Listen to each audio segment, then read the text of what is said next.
안녕하십니까, 김양희입니다. 지난주 글로벌 금융시장에서 가장 큰 특징은 중국 중앙은행, 즉 인민은행의 이하나 평가 절하였었습니다. 지난 한 주 동안 이하나 가치가 2.9%나 하락했었죠. 우리 경제는 중국 의존도가 높습니다. 그래서 중국 이하나 가치가 하락하면서 우리나라 돈 가치도 떨어졌었죠. 원달러 환율이 1190원까지 올라갔었습니다.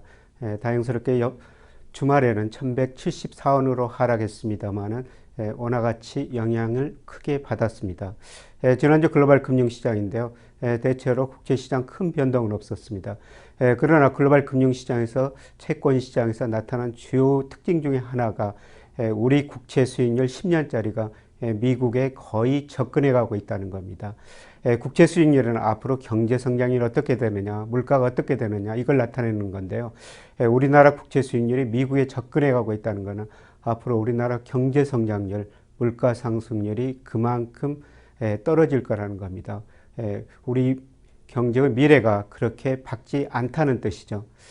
지난주 글로벌 주가를 보면은 중국 이하나 평가 절하로 부정적인 영향을 받았습니다. 중국 주가가 5.9% 상승했습니다만은 유럽 중심으로 이머징 마켓 중심으로 대부분 주가가 하락했습니다. 우리나라 코스피도 1.3% 하락했고 그동안 비교적 큰 폭으로 상승했던 우리나라 코스닥 지수도 지난 한 주 동안 2.7%나 하락했습니다. 자, 중국이 이하나를 왜 평가 절하했을까요?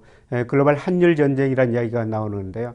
이번 한일 전쟁은 먼저 미국이 시작한 것이죠. 2008년 미국이 글로벌 금융위기를 겪으면서 미국 경제가 급락했지 않습니까? 그래서 2008년, 2009년 들어가지고 미국이 본격적으로 돈을 풀었습니다. 금리를 0%까지 내리고 양적 완화를 단행했는데요. 특히 2008년 한 해 동안 미국의 번원 통화가 무려 98%나 늘었습니다. 저 경제 공부하고 있습니다만 한 해 동안 돈을 이렇게 많이 푼 나라 처음 봤습니다. 그러다 보니까 미국 통화 가치가 2011년까지는 떨어졌죠. 특히 엔화가 강세를 이 기간에 보였습니다. 엔달러 환율 2007년에 122엔대였습니다만 2011년에 77엔까지 떨어졌습니다. 일본 경제가 잘 아시다시피 디플레이션이 심각한 나라였습니다. 이런 상태에서 엔화 가치가 그렇게 상승하자 2012년부터는 일본이 양적 완화를 단행하면서 본격적으로 또 한일 전쟁에 참여하게 되는 것이죠. 그래서 엔달러 환율이 77엔에서 최근에 125엔 근처까지 온 겁니다. 올해 들어서는 유로 중앙은행이 또 돈을 풀기 시작했습니다. 내년 9월까지 무려 1조 1,600억 유로를 풀겠다는 겁니다. 유로존도 한일 전쟁에 참여한 것이죠. 그러다 보니 중국도 디플레 압력이 상당히 심각한 나라이기 때문에 지난주에 이하나를 평가 절하하면서 간접적으로 한일 전쟁에 참여한 것이라고 볼 수가 있겠습니다. 중국이 이하나 평가 절하한 이유는 여러 가지 있는데요. 우선 중국 경제의 디플레이션 압력이 점차 심화되고 있습니다. 2008년, 2009년 글로벌 금융위기를 겪으면서 전 세계 경제가 마이너스 성장을 했는데 중국 경제는 9 내지 10% 높은 성장을 했었죠. 이렇게 높은 성장을 한 거는 중국 정부가 기업들한테 투자를 많이 하라고 유도했기 때문입니다. 그래서 고정 투자가 한때 GDP 대비 무려 48%까지 올라갔었죠. 세계 평균 22% 정도 됩니다. 문제는 이렇게 투자를 많이 해놨는데 수요가 부족하다는 겁니다.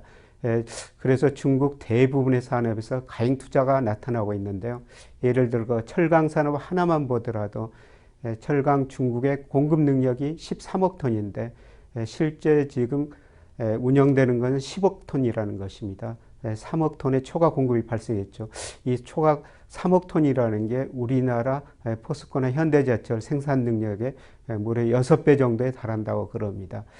그래서 공급 초과 때문에 중국이 디플레 압력을 심각하게 겪는 과정에서 선진국들이 경제적으로 통화정책을 신축적으로 돈을 많이 풀고 그날 통화 약세가 되니까 중국도 여기에 참여할 수밖에 없는 환경이 조성되어 있지 않느냐 이렇게 생각할 수가 있었고요. 좀 더 멀리 보면은 중국은 그동안 제조 강국, 무역 강국을 추구했습니다. 그 목표는 현재 부분적으로 달성됐습니다. 그래서 중국이 앞으로 추구한 것은 이 하나의 국제화, 금융 강국입니다. 아마 점차적으로 중국이 이 하나 환율 변동폭을 확대하고 결국에는 자유변동제도로 가는 과정이라고 볼 수가 있습니다. 이 과정에서 위안화 가치가 추가적으로 하락할 수가 있는데요. 문제는 미국이 그거를 그대로 방치하지 않을 거라는 겁니다. 그림에 미국의 대중 수출 수입이 나타나고 있는데요. 무역수지 적자가 갈수록 확대되고 있습니다. 작년에 대중 미국의 무역수지 적자가 무려 3,400억 달러에 달했고요. 올 상반기도 이미 1,700억 달러가 넘었습니다. 이런 상황을 볼 때 미국이 중국 위안화의 평가 절하를 계속 방치하지 않을 것 같습니다. 그래서 멀리 보면은 미국과 중국 사이에 한일 전쟁이 앞으로도 일어날 수 있다 이렇게 볼 수가 있겠습니다. 지난주 한국은행은 기준금리를 1.5%로 동결했습니다. 다음 달에 미국이 금리를 인상할 가능성이 높기 때문에 현재 기준금리를 올릴 수도 없고 내릴 수도 없는 상황이죠. 그러나 우리나라 시장금리 계속 하락세를 보이고 있습니다. 현재 기준금리가 1.5%인데요. 우리나라 경제성장률이나 물가상승률 고려하면 앞으로 기간에 따라가 다르겠습니다만 추가적으로 기준금리를 인하할 여지는 있어 보입니다. 이번 주에 여러 가지 경제지표가 발표되는데요. 미국에서는 8월 뉴욕 제조업지수, 주택시장지수, 그 다음에 외국인들이 미 국채를 얼마나 사고 팔거나 미 국채 보유 현황 이런 것들이 발표되고요. 특히 중요한 게 7월 소비자 물가가 발표됩니다. 여기에 따라 가지고 아마 통화정책 방향이 결정됩니다. 그 다음에 기존 주택매매, 컨퍼런스 보드의 경기 선행지수가 발표됩니다. 이 중에서 중요한 몇 가지만 살펴보겠습니다. 중국이 2008년, 2009년에 미국이 금융위기를 겪으면서 국채를 발행할 때 중국이 미 국채를 많이 사줬죠. 그래서 당시에 중국만이 자본주의를 구제한다 이런 이야기가 나왔습니다만은 그런데 2013년 이후에는 중국이 거의 미 국채를 사주지 않고 있습니다. 거의 정체된 상태인데요. 이번 통계에서도 어떤 통계가 나올지 확인할 필요가 있어 보입니다. 미국의 소비자 물가가 발표가 되는데요. 미국 고용 많이 개선됐습니다. 그러나 물가가 안정되어 있기 때문에 그동안 미국이 금리를 못 올리고 있는데요. 실제로 미국 소비자 물가 보면은 0%입니다. 그런데 에너지와 음식료를 제한 근원 물가는 약 1.3%, 물론 목표치 2%에는 미달되고 있습니다만은 그런데 미국의 기준금리, 연방기금금리라고 그러죠. 0%는 지나치게 낮아 보입니다. 물가가 2% 목표치에 미달되고 있지만은 현재 근원 물가가 1.3% 유지한 걸 보면은 연방기금금리는 낮다. 그래서 아마 9월 달에는 통화정책 정상화 차원에서 금리를 소폭 인상할 가능성이 상당히 높아 보입니다. 미국의 경기 선행지수가 발표가 되는데요. 경기 선행지에서는 장단기 금리차가 들어가 있습니다. 장단기 금리차가 경기에 선행하는 중요한 지표가 되는 것이죠. 예를 들면 2006년에 장단기 금리차가 마이너스로 돌아섰고 2007년부터 미국 경기가 나빠지고 2008년에 미국이 금융위기를 겪었지 않습니까? 최근 장단기 금리차가 약간 축소되다가 확대됐습니다만은 앞으로 미국이 금리를 인상하면서 소비가 둔화되면서 장단기 금리차가 축소될 가능성이 상당히 높아 보입니다. 그렇다면은 미국의 선행지수 증가세도 둔화되고요. 이거는 앞으로 미국 경제 성장률이 점차 낮아질 것이다. 이거를 시사한다고 볼 수가 있겠습니다. 일본에서는 2분기 경제 성장률이 발표가 됩니다. 7월 수출입 당도 발표되고요. 우리나라에서는 7월 생산자 물가가 발표됩니다. 일본 2분기 GDP에서 가장 관심을 가져야 될 게 과연 일본 경제가 디플레이션에서 탈피하느냐 이걸 관심 있게 쳐다봐야 될 것 같습니다. 일반적으로 실질 GDP보다는 명목 GDP 규모가 더 커야 되죠. 왜냐하면 명목 GDP에는 물가 상승률이 반영된 겁니다. 그동안 일본 경제 보면 명목 GDP가 실질 GDP보다 낮았는데요.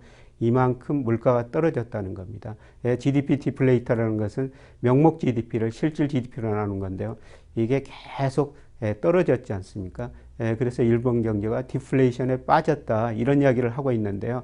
그런데 최근 통계 보면은 서서히 GDP 디플레이터 물가가 오르고 있습니다.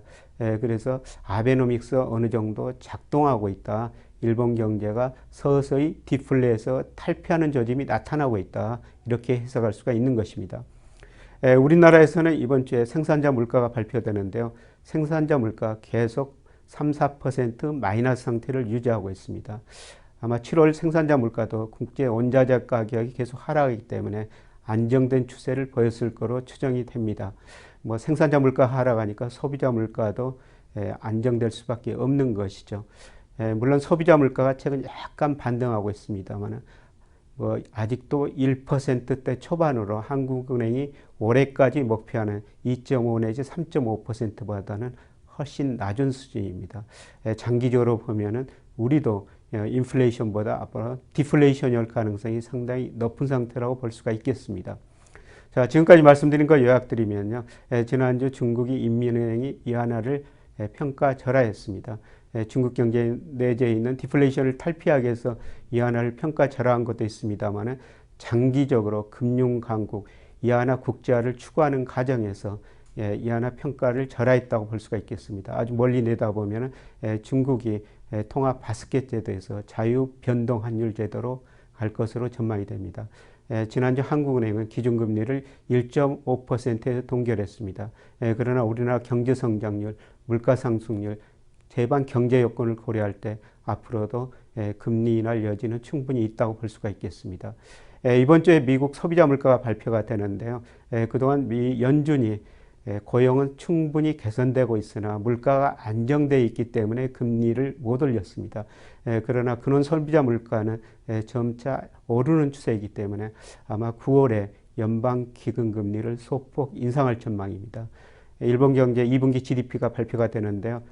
GDP 디플레이터가 상승하면서 일본 경제가 디플레이션에서 아주 오랫동안 겪었던 디플레이션에서 탈피하는 과정이 전개되고 있다. 이렇게 볼 수가 있습니다. 우리나라 생산자 물가가 발표되는데 물가는 계속 안정 추세를 보이고 있습니다. 오늘은 여기서 마무리하고요. 다음 주에 다시 뵙도록 하겠습니다. 고맙습니다.